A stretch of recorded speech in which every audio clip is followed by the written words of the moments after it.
3 alleged drug dealers dead as Philippine police raid a home in a Manila suburb late Friday night. The suspects fired at them first, according to cops involved in the operation, so they had to fire back.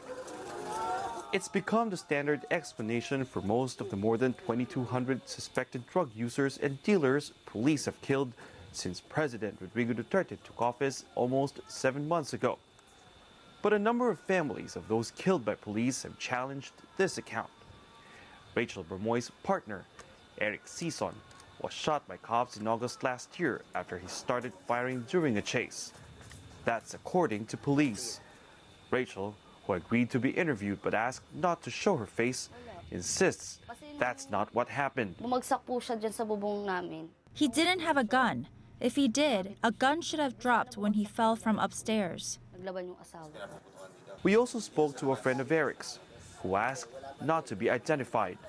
Okay, so this guy is one of the witnesses to Eric's, to the killing of by the police of Eric.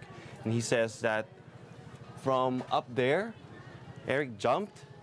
There was a piece of cloth right here back then.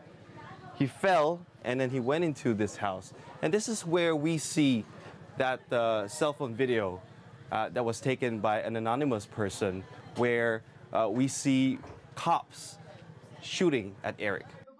In the video, Eric can be heard saying in Filipino that he was ready to surrender. But that was followed by a flurry of gunshots. And then, presumably, Eric's death. There is an ongoing internal investigation into this particular case, along with more than 24 others, according to police spokesperson Leonardo Carlos. The rest have either been cleared of any wrongdoing or face no formal complaint. All these are allegations. Unless there will be witnesses that would come out, then we will make the policemen involved in such incident answerable or make them answer before a court.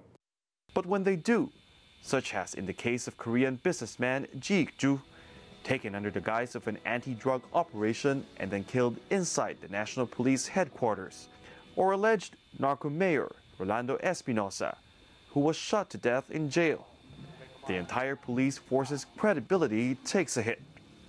This man claims even some summary executions are ordered by cops. He knows, he says, because he's one of those doing the dirty job for them. In the past, only drug dealers who couldn't make payments or bribes were getting killed.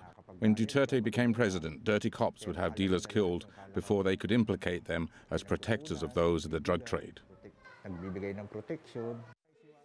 President Duterte himself had accused members of the police force of being involved in illegal drugs. But he's also said repeatedly that he would not let cops carrying out their duty go to jail. The question is, where does one draw the line between law enforcement and abuse? Barnabilo, CGTN, Manila.